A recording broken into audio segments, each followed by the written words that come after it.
Everything's a story, and all that matters is our feelings. Even just that, what I just said, is a story. And this, and this, and this. It might sound like I'm crazy, but I'm not. Because everything is a story, and the only thing that matters is our feelings. So, I don't feel crazy. I just feel like I've been thinking too much. But I'm getting somewhere with all these thoughts. And I'll explain my story theory in better detail now. So, there's 5 parts to it. The first part is Donald Hoffman's paper on how if humans evolved by natural selection, then we then if we evolved by natural selection, then the probability that we evolved to perceive reality as it is 0. So we evolved actually just to um, we evolved to reproduce and for fitness. So that's how we got here. An example of this would be you have your 5 senses. You can't sense things that are outside your 5 senses. And we use our 5 senses to perceive the world around us. If we didn't use our 5 senses, we wouldn't be here. That's how we survive, how we reproduce. So that's already a huge part of it. We didn't have to evolve to perceive reality as it is. It just doesn't matter for reproduction.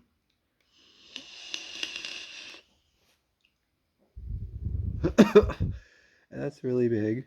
Uh, it's really important to note because what it means is that the physical world is not really real. So like you already know that. Well, I hope you already know that if you go deep down into things, they're made up of atoms, and then if you go even deeper, it's made up of quarks, and then they're trying to go even deeper now and find out what's in there. If you're like up quarks, down quarks, and all this other stuff, but um, those are just sort of within what we perceive, what we can perceive of reality. But um, there's, you know, that doesn't really explain it. It's useful, but it doesn't explain everything. It can't explain everything. And so what Hoffman's paper is saying is that um, it's sort of a non-physicalist take on the world. The physicalist take, or the physicalist worldview, would be that reality is what we can perceive.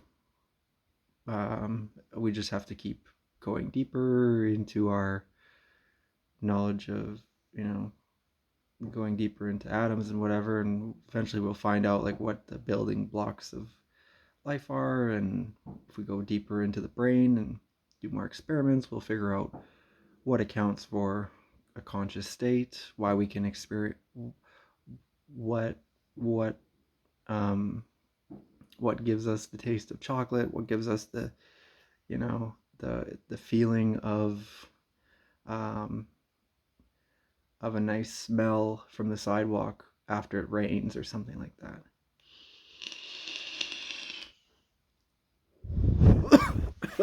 So the second part is that um, the second part of it, of why everything is a story, is that um, Gödel's incompleteness theorem, and I always think I'm saying the name wrong, but Gödel's incompleteness theorem. I was talking to a German girl, and she said the name differently. She's like, "Oh, Gödel" or something. I was like, I don't know. It's a German name, but so this um, I'm not going to pretend to understand all the math of it, but what I do understand, and there's this great explanation by Roger Penrose but it's a observation on the limits of math.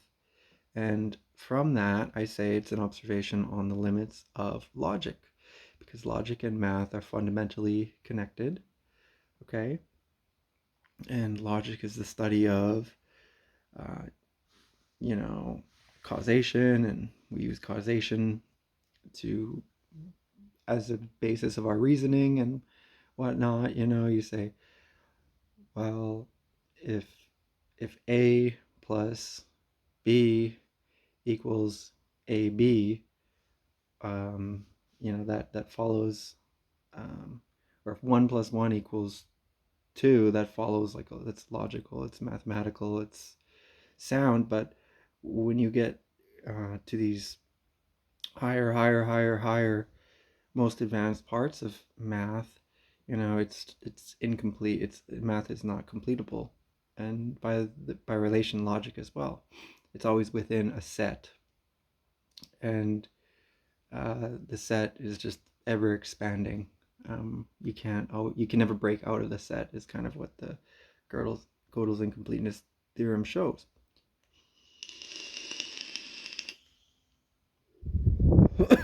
If you trust math, and if you trust the rules of math, and you go all the way down through the rules, and you use Gödel's incompleteness theorem, it will show you that the rules are correct, but the theorem is incompletable. So I think Gödel himself said that he thought he proved the existence of God with it.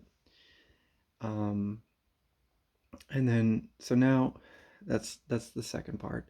The third part is Walter Fisher's narrative versus rational world paradigm.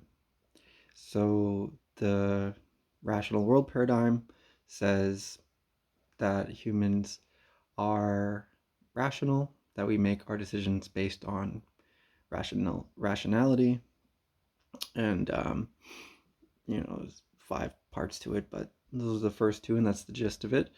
But what Fisher does is he contrasts it with the narrative paradigm that says that humans are storytellers, and we base our decisions on good reasons.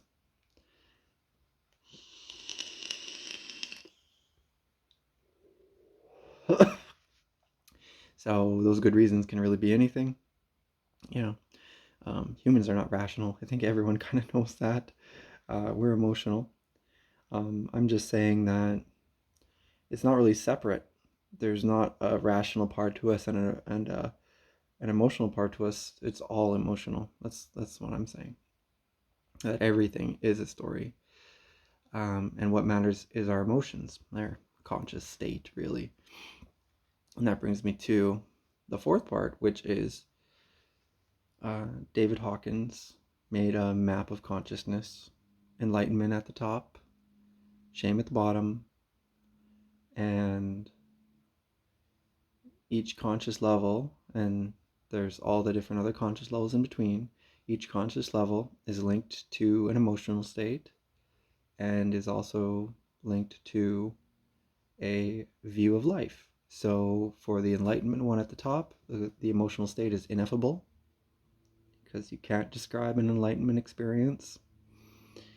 They are apophatic, apophatic. I'm not sure, but they can only be described by negation. So that's all these, like, Zen stories and whatever, all these things in Buddhism, the Bible. I think the Bible less so, but Buddhism for sure. And I haven't studied all the other ones yet, but they describe enlightenment, or like God, through negation, because God is indescribable. It is the silence, or the nothing. But even nothing and silence are concepts, so it's like really hard to describe. But yeah, it's like spirit, soul, religion. It comes from the old word meaning bind to. Um, it's these are things you can't describe. for the very highest conscious states, enlightenment states. But you can describe some of the lower ones, which are like, if you go down, it's like joy, love, neutrality. There's a lot of them, but sort of in ranked order, or from, I guess you could say, positive to negative. Um, Joy, love, there's like peace, joy, love, um, acceptance, neutrality, anger, fear, shame. And then, like, for shame at the bottom, the associated emotional state is humiliation. The view of life is miserable. For anger, the associated state is, I think, hatred or something, emotional state. And then the view of life is antagonistic, or I'm not too sure, but you get the picture.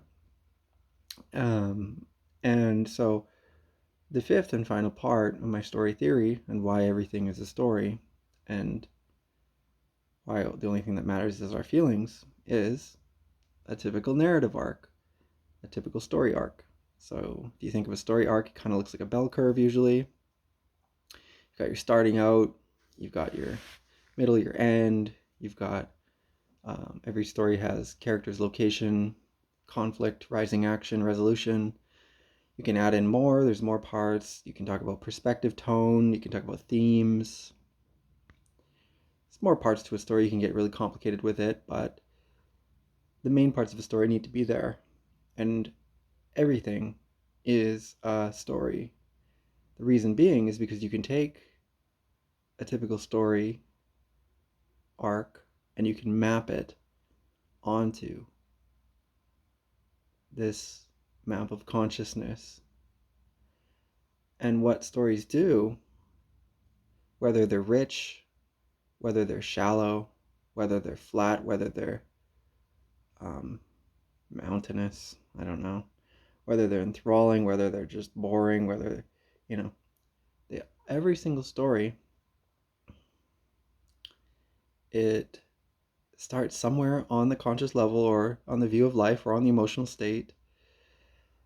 And it takes you, once you get into the story, whether you like it or not, whether you're trying to or not, and it can transport you to a different part on that conscious map of consciousness. Now, it doesn't have to take you from a low spot to a high spot, from shame to enlightenment, or from anger to peace or something. It can go the other way too. It's just the types of stories we tell, a lot of them become really repetitive. They start to fall into genres and everything.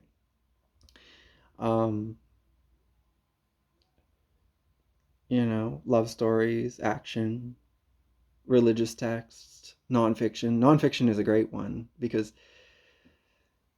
nonfiction, I could talk about this for a while. All nonfiction is fiction. It's all a story. So things happen in the world, and the way we learn about them is through storytelling, even math, even science. So now that I've explained my entire story theory, and that can wrap it up, like, now we're just getting into examples. And I could go on forever about the examples of stories, because the examples of stories is infinite. And it can keep going. And it will keep going, as long as there are people, as long as there are emotions, It can keep going forever and ever.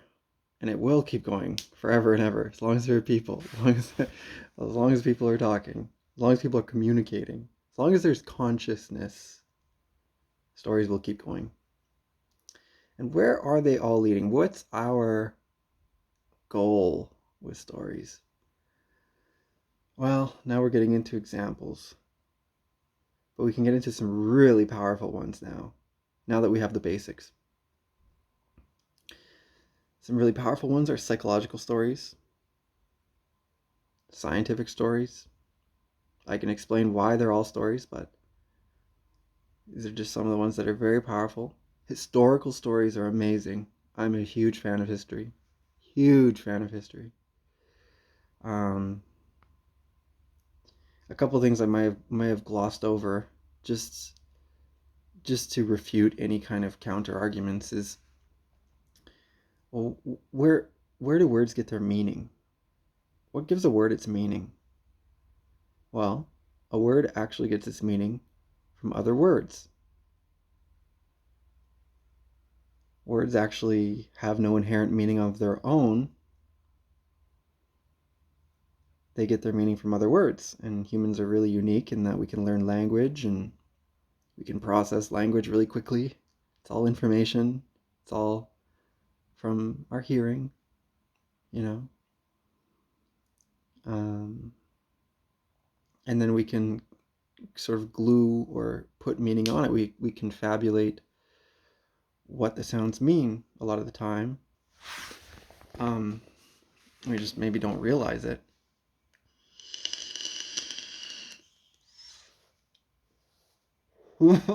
Confabulation is kind of like pulling things out of nowhere to make sense of something.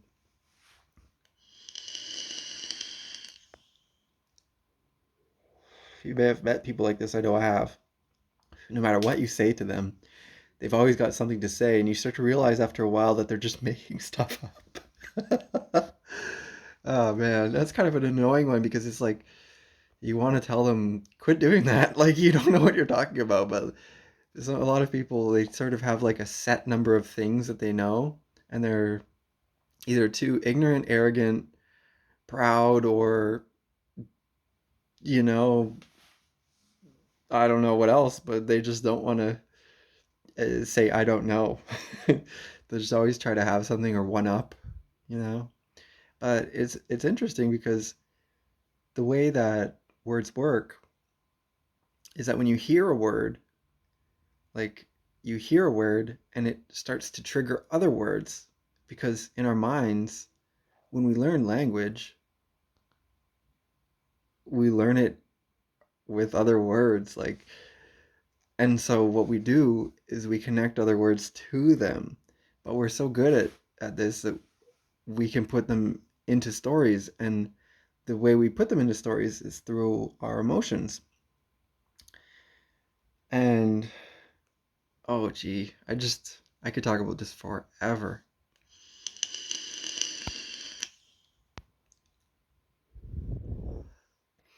But oh, there are so many examples of good stories. The nonfiction stories are the best, I think, because they are fiction. Um, all of them. They're just really powerful. They're just insanely powerful. They get their power from belief, and words get their meanings from other words, and we put our uh, associated feelings with them. So bad words, you say fuck. You know, it's not as bad of a word as it used to be, but you have some really bad words. Nigger. Can't say that word, especially if you look like me, if you're white. But why does it have such a strong association with it, especially in the West? It's context dependent. It depends on the context. There are some people, you know, primarily people that are there are people in context that can say that word and it's a term of endearment toward each other. Um, Maybe not with the hard R, but in like rap or in like, you know, some black communities, they'll say, you know, my nigga. And it's like a term of endearment. You'll get a group of young white boys and they think it's so, or young white kids, they think it's so funny because it's a no-no word, it's a bad word. So they call each other it and they laugh in glee, you know, because you said a no-no word. It's so funny. You're not supposed to say that. Ha ha ha ha ha. Then you have other words like, you know, Jew, cunt, um, whore, slut. Like you have all these words and they're just sounds, right? But they're so strong, they're so powerful, and they have such strong stories associated with them. Because when you say words like these, they're trigger words. And it's just so tough for people in this day and age because we don't know what words we can and can't say almost. It's not agreed upon. It's kind of like if you say the wrong thing in front of the wrong person, even topic wise, you're liable to get into a very heated debate, liable to get hurt. You're liable to lose friends, you're liable to lose reputation. And yeah, we worry about those things. People worry about those things. People worry about their reputation a lot. A lot. We worry about our reputation so much. We spend years trying to craft a reputation for ourselves. We think far into the future about what we want our reputation to be, and we can sometimes base a lot of our life decisions on our reputation because it means a lot. What is reputation? It's ethos. It is character. It is what your personal history is that's associated with you. So some people have such a strong character that they've spent such a long time crafting that they don't want to break it. And what really matters there is the reasons, and this is going back to now the map of consciousness, the view of life thing. You can try and build your ethos, your character. But if your emotional state that you're doing it from is low, it might not help. You might be doing it for the wrong reasons. You might be stuck in shame. You might be stuck down low in fear. You might be doing things because you're afraid and you can be low in those desire or whatever. And your view of life, craving. You could be craving respect. You could want it from your family, your friends, people on the street, people in your work, wherever. And you could spend so long just doing things, hoping to one day get that respect, get that character, have people smile at you and not have to worry about what they're thinking, right? Because they've seen you do all this stuff. They've heard of what you've done. You've achieved, you've spent all your life. You've done your accomplishments. And that's just, I don't even know what to say about it. It's like, it's a lot of things. It's sad. It's kind of funny. Maybe I'm a little cynical about it because it's so difficult to explain. All I can do is laugh sometimes. But what people are really wanting, obviously, is to feel good. Everyone wants to feel happy, to be loved, to be part of a community. You look at some of these psychological stories like Maslow's hierarchy of needs. You look at Erikson's moral stages. Erikson's stages of development, Kohlberg's moral stages. You can look at all these very powerful psychological stories and you can fit yourself on there. You can talk about how when your ideal self doesn't line up with your real self, you'll experience like distension or cognitive dissonance or feel miserable. But all of it is you're trying to get higher up on this conscious level. You're trying to increase your emotions in a steady way. And you're trying to control, really. A lot of times people are trying to control. So this is like, David Hawkins talks about this in his Power versus Force book. And it's a great story as well.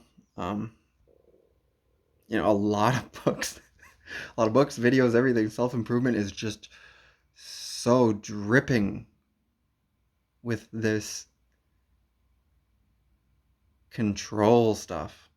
And what when people are like in that, what do you find with a lot of people who are in that self-improvement world? you can find a lot of shame. You can find a lot of like fear almost, craving, desire. And when you talk to them, it doesn't take long. They start to try to tell you their worldview. This is just so common among almost everybody. And this is where I find some of the power from my story theory has come in.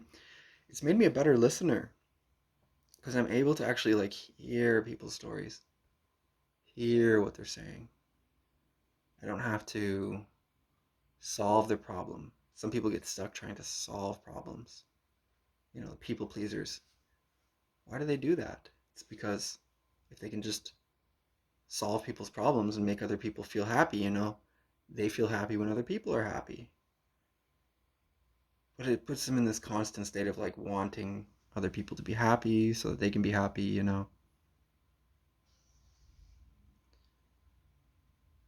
So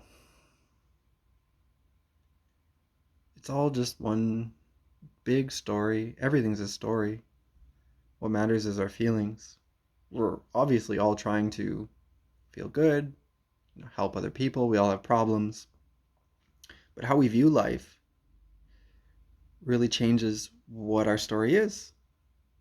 Changes what media we choose to consume, what we go after in life, what we don't go after in life, what our perspective is, our view on life.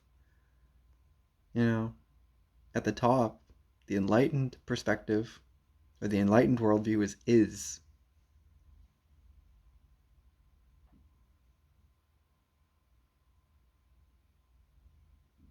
It's a really difficult one to explain because what is it? It is. It just is. It's ineffable. The emotion is ineffable. So that's why all the enlightened stories like Zen koans, everything, they describe it through metaphor. Because you can't just point to it as easily as something a little bit lower down, like love or something. Love is that warm, tingly feeling that you get when you're with the people that you trust and make you feel happy and that you can have fun with and you can say anything to, and you feel safe and all this. Enlightenment, it's like there's a Zen koan that comes to mind. A professor came to see a Zen master during the Meiji era in the early 1900s in Japan, and the professor sat down and said that he wanted to discuss Zen with the master. And the master said, "Okay, let me pour a cup of tea first." And he started pouring the cup of tea, and the cup of tea started to overflow. And the professor looked at the master, and the master was still pouring and it was overflowing. And the professor said, "Stop! The cup is overflowing." And the Zen master said, how can I explain Zen to you when your mind is full like this cup and overflowing with your own opinions and speculations?"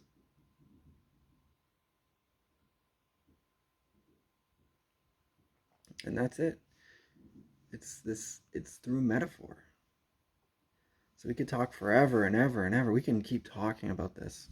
I would love to keep talking about this. There's so much to say about the English language in particular is filled with metaphors. We use metaphors all the time. But this video's gone on long enough. But that concludes the introduction, I guess, to my story theory. I'm very happy to have shared it. I've been working on this for years. I've been thinking about this for years. I've been going through so much information, sifting through so much. There's so much out there too. Thankful for actualized.org, Leo Gura. I'm thankful for, gone through a lot of stuff off Reddit, which I hate Reddit now. Thankful for 4chan, it's kind of good. Um, Thankful for YouTube. I've watched a ton of different interesting, great videos on YouTube. Thankful for university. I learned so much at university um, about psychological stuff and about the scientific theory, statistics, so important. I've learned a lot, and I'm thankful for people that I've got to talk to about this with, like Carol. She pushed me. Carol from Germany. She pushed me to want to formalize my idea because she was annoying me so much by arguing with me on every single little bit about it. So yeah, and ultimately I'm thankful to God because without God, nothing is possible.